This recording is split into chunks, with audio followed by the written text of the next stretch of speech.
Selamat datang dan kembali lagi di channel kita, tempat kita membedah tuntas pertarungan taktis para raksasa Eropa dengan kesoktahuan gua. Kali ini kita disuguhi sebuah duel penentu di Spanyol dalam laga terakhir grup E kualifikasi Piala Dunia 2026 zona Eropa, yaitu Spanyol La Furia Roja menjamu Turki, sang kuda hitam yang ambisius. Nah, di atas kertas, Spanyol hanya butuh hasil imbang untuk mengunci tiket otomatis ke Piala Dunia 2026. Nah, sementara itu Turki itu berjuang keras untuk mengamankan posisi runner up, ya emang udah di runner up dia, dan jalur playoff begitu. Nah, apa yang terjadi di lapangan bukan sekedar hasil imbang dua-dua biasa, melainkan sebuah pertarungan taktis, mental, dan fisik yang layak kita bongkar habis, bongkar tuntas. Nah, hasil akhir dua-dua ini adalah sebuah mini drama sepak bola. Spanyol unggul cepat, kemudian dikejutkan oleh kebangkitan Turki. Bahkan sempat tertinggal sebelum akhirnya berhasil menyamakan kedudukan. Nah, ini adalah cerminan dari dua filosofi bermain.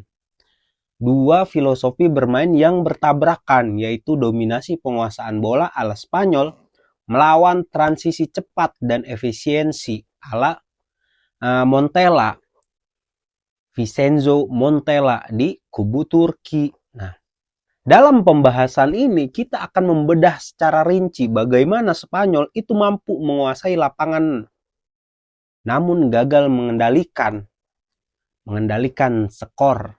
Nah, bagaimana taktik Montella itu berhasil meredam badai tiki taka dan bahkan melakukan serangan balik mematikan gitu.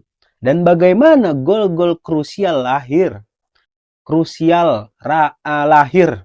dari celah taktis, dan apa pelajaran berharga yang harus dipetik dari kedua tim menjelang turnamen besar yaitu Piala Dunia 2026.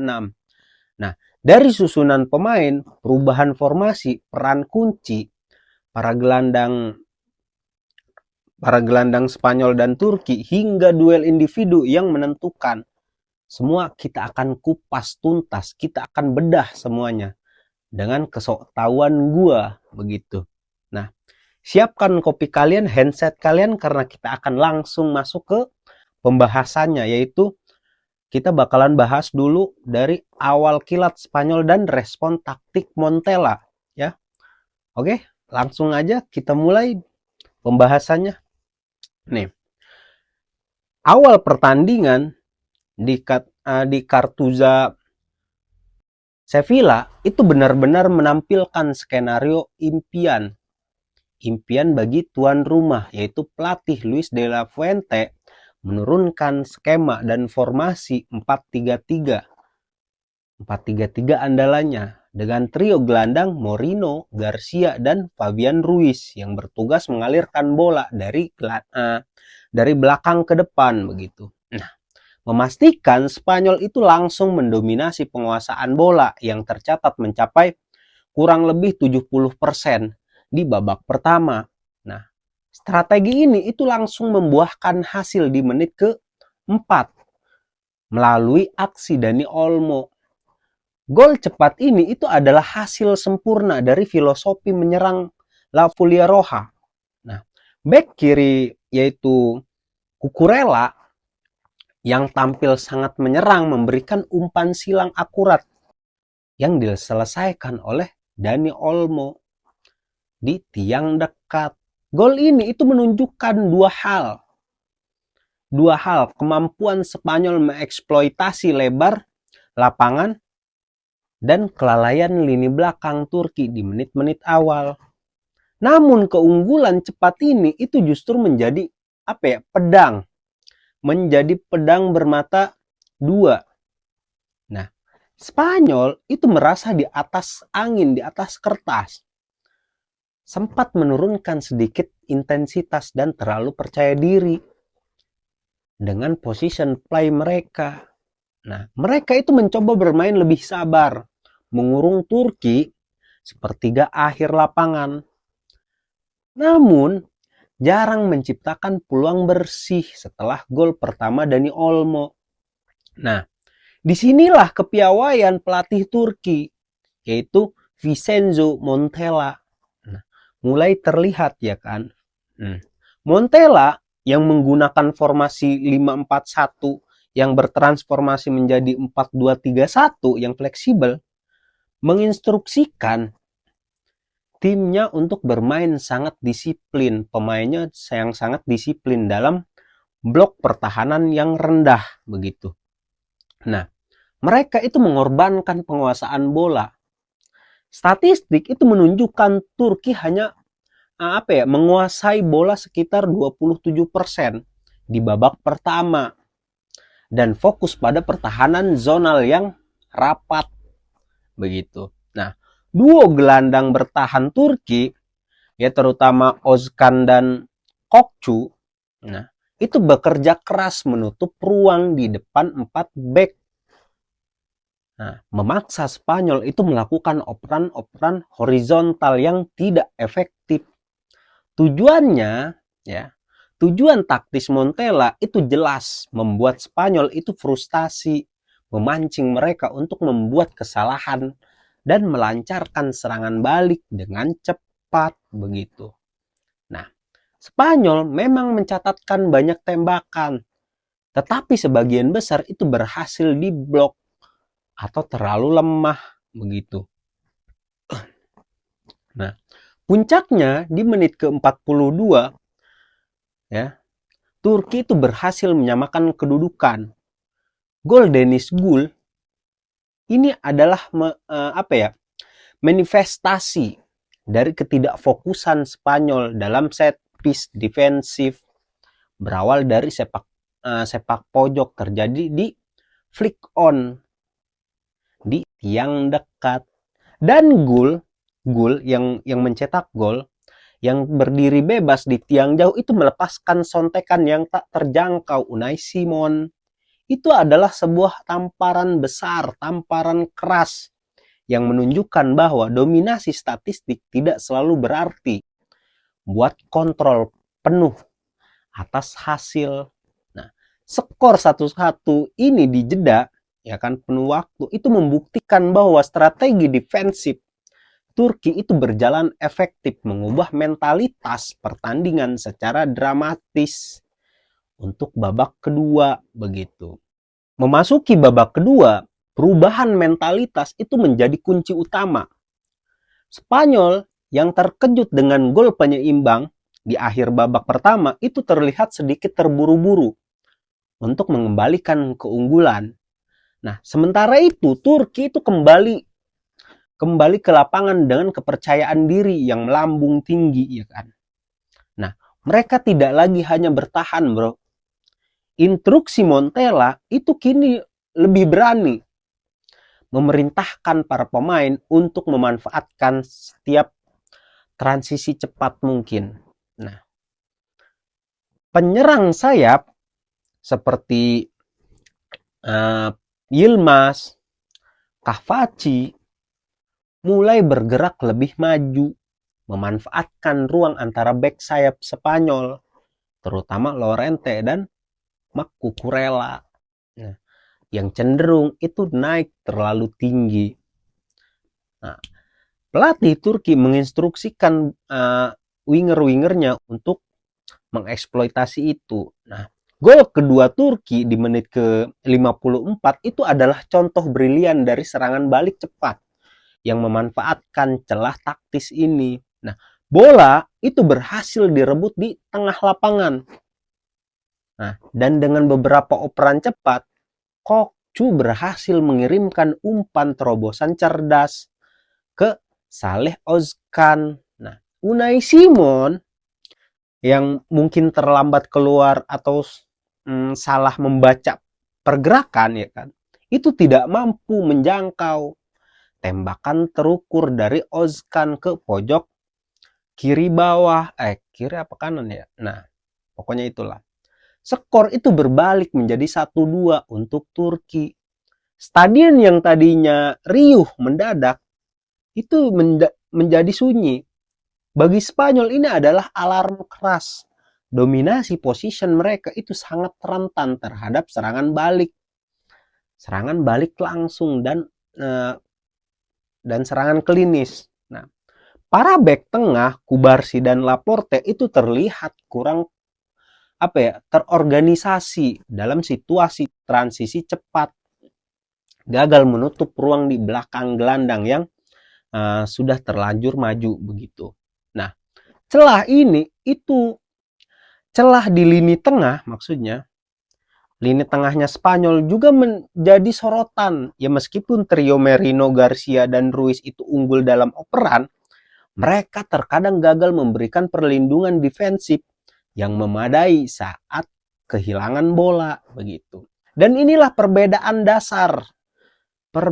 mendasar yang dimanfaatkan Turki. Formasi Spanyol yang menuntut bek sayap untuk bermain hampir sebagai winger, meninggalkan ruang lebar di area halfback yang menjadi target serangan balik Turki, ya kan? Di sisi lain, Montella itu berhasil memenangkan pertarungan batch lebih awal. Nah, begitu. De La Fuente, pelatihnya Spanyol, itu merespon dengan memasukkan pemain yang lebih agresif di sepertiga akhir. Begitu. Nah, tujuannya untuk menciptakan peluang yang lebih eksplosif, bukan sekedar peran-peran yang ada di lapangan doang atau operan-operan. Namun Turki yang sudah unggul itu bermain semakin rapat. Kiper Ben Yedder itu tampil luar biasa mencatatkan beberapa penyelamatan penting yang menahan gempuran Spanyol, ya kan.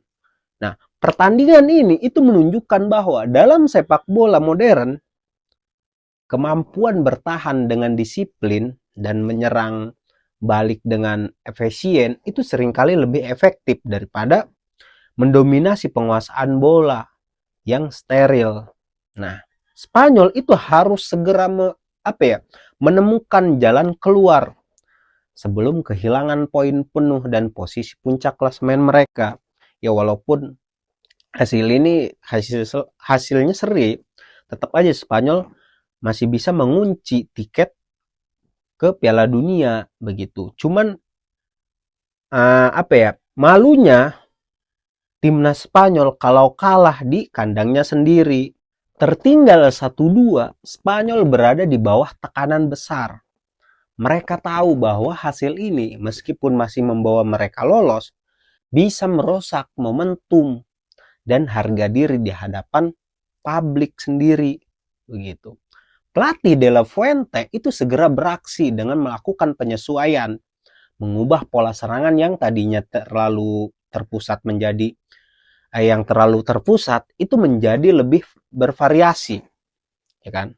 Ia menginstruksikan pemainnya untuk lebih sering melepaskan tembakan dari luar kotak penalti dan memaksa lebih banyak umpan silang, memanfaatkan celah kecil yang tersisa di pertahanan Turki yang sudah terlalu dalam begitu. Nah, peran kunci dalam pembangkitan ini Spanyol dimainkan oleh Mikel Oyarzabal. Nah, dan pergerakannya yang cerdas di lini serang, Oyarzabal yang ditempatkan sebagai false nine yang cenderung bergerak berbalik, ya, memotong ke garis tengah, itu mulai menekan garis pertahanan Turki dengan lebih agresif. Nah, kebangkitan Spanyol dalam 8 menit setelah kebobolan gol kedua Turki itu, ya kan, itu menjadi momen paling penting dalam laga ini. Gol penyama kedudukan di menit ke-62 ini adalah sebuah masterclass dalam memanfaatkan second ball, ya, dan insting seorang predator di kotak penalti. Spanyol akhirnya berhasil membongkar pertahanan Turki bukan melalui operan indah, tetapi melalui kekuatan dan kecepatan. Begitu. Nah, sebuah tembakan keras dilepaskan yang berhasil dihalau oleh bek Turki, gak tahu siapa. Namun bola itu gagal diselamatkan oleh Ben Yedder. Dalam situasi rebound yang kacau balau, ya kan, Oyarzabal itu muncul dengan tenang untuk menyambar bola dan mencetak gol penyeimbang 2-2. Nah, gol ini mengubah kembali dinamika psikologis. Spanyol itu mendapatkan kembali momentum dan kepercayaan diri mereka, sementara Turki yang baru saja memimpin itu harus kembali ke mode bertahan total. Nah, setelah gol ini, Spanyol meningkatkan intensitas serangan secara drastis. Pelatihnya Spanyol De La Fuente itu melakukan pergantian pemain ofensif, memasukkan darah segar di lini tengah dan depan untuk mempertahankan tekanan. Ya kan? Turki itu terpaksa memasukkan pemain bertahan tambahan dan mencoba untuk mengulur waktu di setiap kesempatan. Nah, meskipun Spanyol menguasai sepenuhnya sisa 30 menit, ya, pertandingan itu termasuk sebuah gol dari Fermin Lopez juga yang dianulir karena offset, ya. Karena offset, ya tipis juga itu offsetnya. Pertahanan Turki itu tetap solid. Nah, kunci pertahanan Turki itu adalah kedisiplinan luar biasa dari bek tengah mereka, yaitu Demiral dan Syuncu, yang memenangkan hampir semua duel udara dan melakukan tackle krusial. Mereka itu menahan gempuran, gelombang demi gelombang dengan La Roja. Nah, dengan segala cara yang mungkin dia bisa begitu. Nah, termasuk dengan melakukan pelanggaran di titik di mana area itu tidak berbahaya begitu.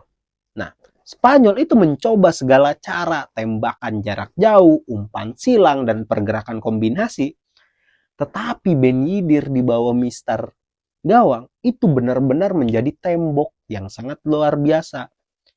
Nah, babak ini itu menjadi ujian mental yang berat bagi kedua tim, ya kan.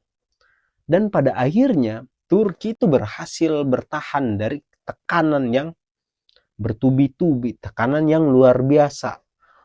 Tekanan dari tuan rumah untuk mengamankan 1 poin yang berharga ini.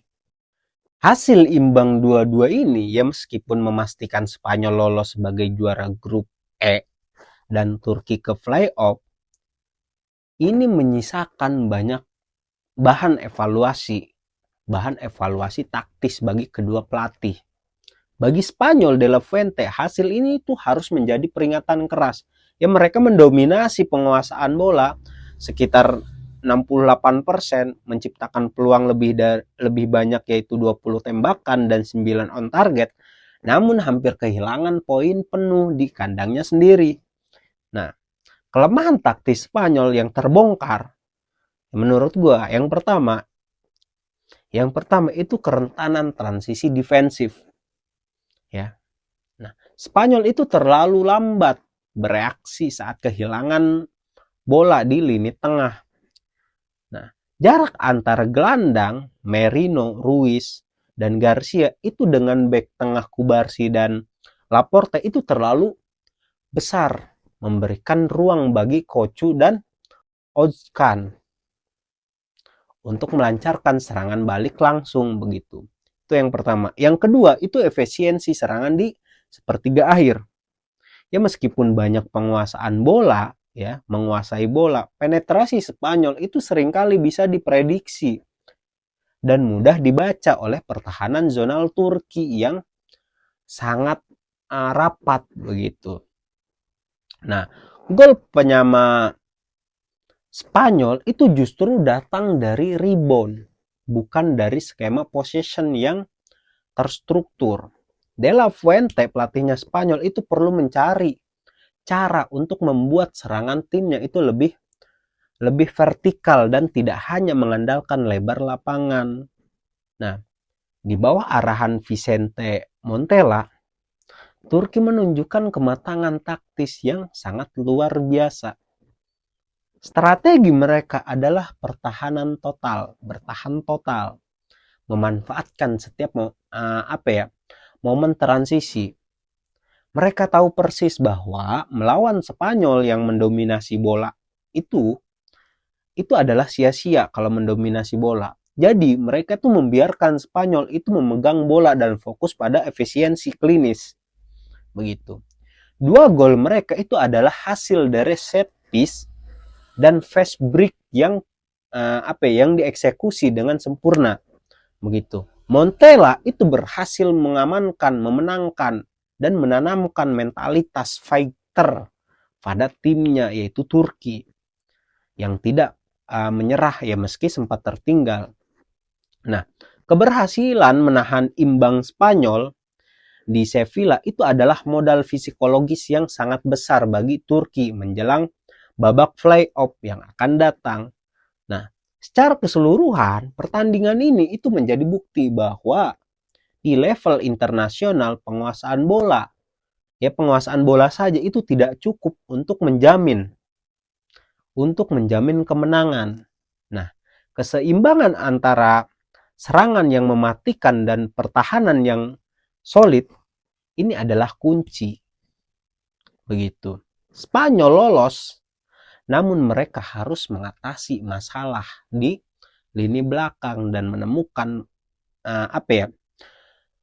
menemukan penyerang yang lebih klinis ya, walaupun banyak penyerang mereka kayak Lamine Yamal, Nico Williams tidak dimainkan. Nah, sementara itu Turki itu terbukti bahwa mereka adalah tim yang matang dan mampu menjadi kejutan di turnamen besar jika mereka berhasil melewati playoff.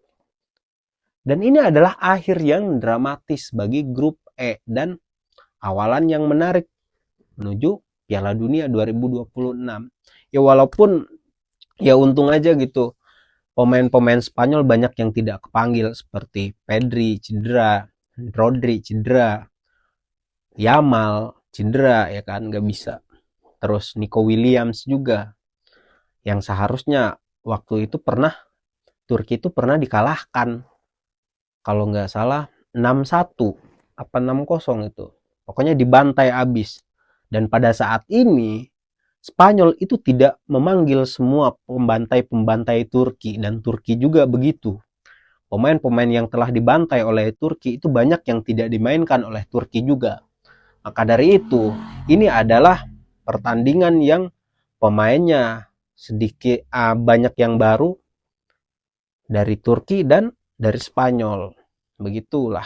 Mungkin itu aja lah bedah kita kali ini dengan kesoktahuan gua. Ya, jangan lupa tulis komentar menurut kalian bagaimana, dan terus dukung gua, channel gua dengan cara subscribe biar gua lebih semangat, biar gua lebih fokus ya buat bikin konten-konten lainnya. Oke, itu aja lah.